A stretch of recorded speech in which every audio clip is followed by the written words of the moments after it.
Hello મિત્રો, કેમ છો બધા? મજામાં ને? આજે આપણે ગુજરાતનો સાંસ્કૃતિક વારસો શિલ્પ સ્થાપત્ય અને કળા જેનો બીજો ભાગ છે તે જોવાના છીએ. જો તમે પહેલો ભાગ ન જોયો હોય તો મારી યુટ્યુબ ચેનલમાં જઈને જોઈ લેજો. હવે છઠ્ઠું છે સહસ્ત્રલિંગ તળાવ, જે પાટણ જિલ્લામાં આવેલું છે.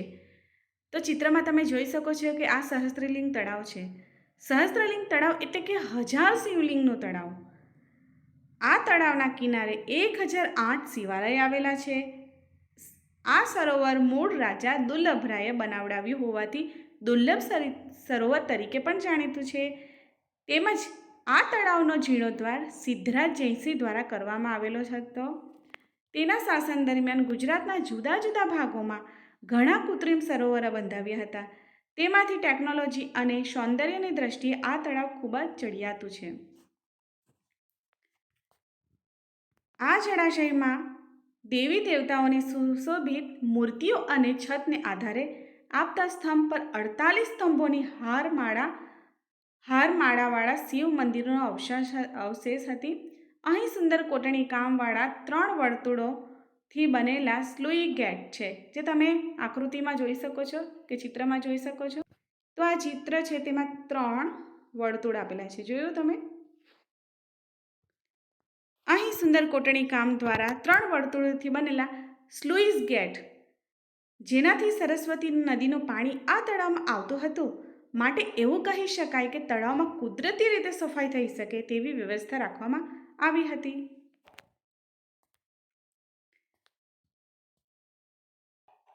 જસમા ઓડાણના અભિશાપથી હજારો વર્ષ પહેલાં જળવિહીન બનેલા સહસ્ત્રલિંગ સરોવરને વણકર સમાજના વીર મેઘાલય નામના યુવાને દેશનું બલિદાન આપતા સહસ્ત્રલિંગ સરોવર પાણીથી છલોછલ ભરાયા હતા.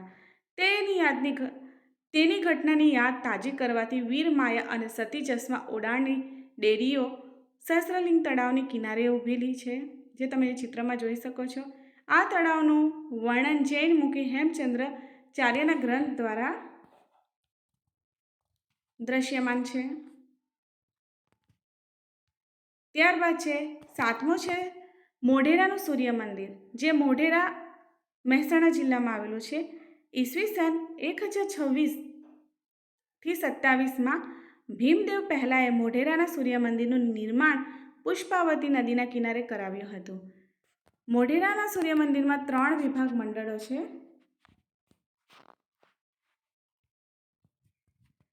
પહેલું છે ગર્ભગૃહ, અંતરાલ અને ત્રીજો છે સભા મંડપ. મોઢેરાના સૂર્ય મંદિરનું નકશીકામ સોલંકી શૈલી, નાગર શૈલીનો એક ભાગમાં થયેલું છે, જે પૂર્વાભિમુખ અને સૂર્યની 12 વિવિધ મૂર્તિઓ અંકિત થયેલી છે.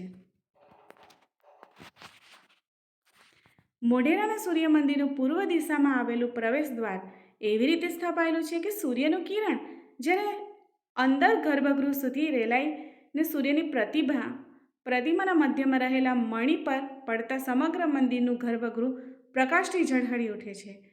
મોઢેરાના સૂર્ય મંદિરની બહારના રામકુંડ અને સૂર્યકુંડ આવેલા છે. નાના નાના કુલ 108 મંદિરો આવેલા છે. આ સૂર્ય મંદિર બંને મંડપોના સ્તંભ ઉપર વલણોને શિક્ષિત સ્ત્રીઓ, નટના ખેલો, નૃસિંહ અવતાર, સુભદ્રા હરણ, વરાહ અવતાર, ઘોડાઓના ખેલ, દંપતીનું જંગલી પશુ સાથેનું યુદ્ધ, 3 પાયાવાળું ટેબલ, દાઢીવાળા માનવીની સિંહ સાથે કુસ્તી, એમ 2 હાથ વડે હાથીને ઉચકતો માણસ વગેરે દ્રશ્યો જોવા મળે છે. ત્યારબાદ 8મું છે દેલવાડાના ડેરા. તે માઉન્ટ આબુમાં આવેલા છે. દેલવાડાના ડેરા રાજસ્થાન રાજ્યના સિરોહી જિલ્લામાં માઉન્ટ આબુ પાસે આવેલા છે. ધોળકાના શાસક વીર ધવલના જૈન મંત્રી વસ્તુપાલ અને તેજપાલ દ્વારા 11મી સદીમાં દેલવાડાના દેરાસરોનું નિર્માણ કરવામાં આવ્યું હતું, જેને 8 લુણિંગ વસહીના નામથી પણ ઓળખવામાં આવે છે. અહીં વસ્તુપાલની પત્ની લલિતા દેવી અને તેજપાલના પત્ની અનુપમા દેવીની યાદમાં દેરાણી જેઠાણીના ગોખલા આવેલા છે. આ દેરાસરને આરસ પહાડ પર કોતરાવેલી કવિતાનું બિરુદ મળેલ છે, જેના સ્થાપત્યકાર શોભનદેવ હતા. આ દેલવાડાના ડેરામાં વિમલ વસી, શ્રી ઋષભદેવજી, શ્રી પાર્શ્વનાથ, શ્રી મહાવીર સ્વામી અને શ્રી કુઠુનાથ સ્વામી વગેરેના મંદિરો સામેલ છે. વિમલ વસહીનું નિર્માણ ભીમદેવના મંત્રી વિમલ મંત્રી દ્વારા ભગવાન આદિનાથનું મંદિર બનાવડાવ્યું હતું, જેના શિલ્પકાર સોમપુરા બ્રાહ્મણ હતા.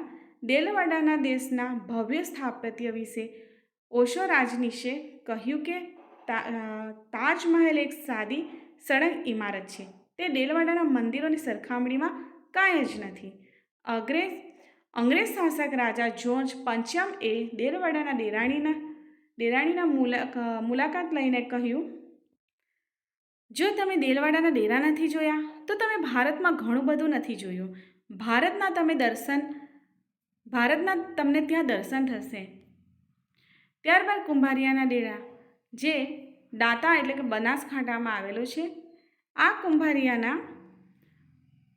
કુંભારિયાના ગામ મેવાડના રાજા કુંભાએ વસાવ્યું હતું. કુંભારિયાના ડેરાની શૈલી દેલવાડાના ડેરાને મળતી આવે છે. વિમલ મંત્રીની પત્ની સુમંગલા દેવી જે અંબાજી માતાના ભક્ત હતા.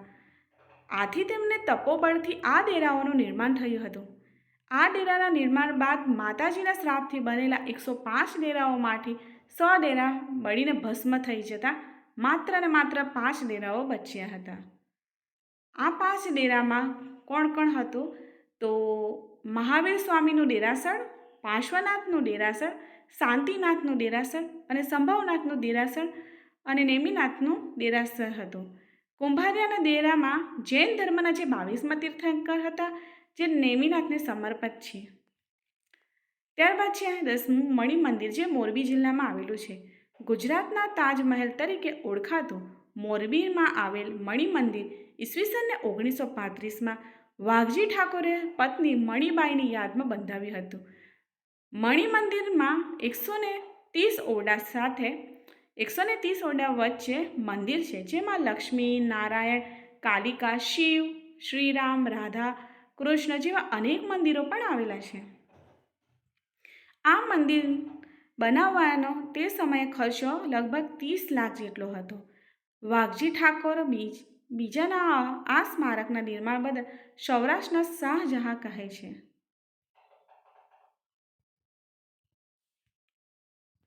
ત્યારબાદ 11મું છે વલ્લભી વિદ્યાપીઠ, જે ભાવનગર જિલ્લામાં આવેલું છે. તો મૈત્રક વંશના રાજા ધરસેન પ્રથમ દ્વારા વલ્લભી વિદ્યાપીઠની સ્થાપના કરવામાં આવી હતી. ભારતમાં હીનયાન બૌદ્ધ સંપ્રદાયનું મહત્વનું કેન્દ્ર હતું.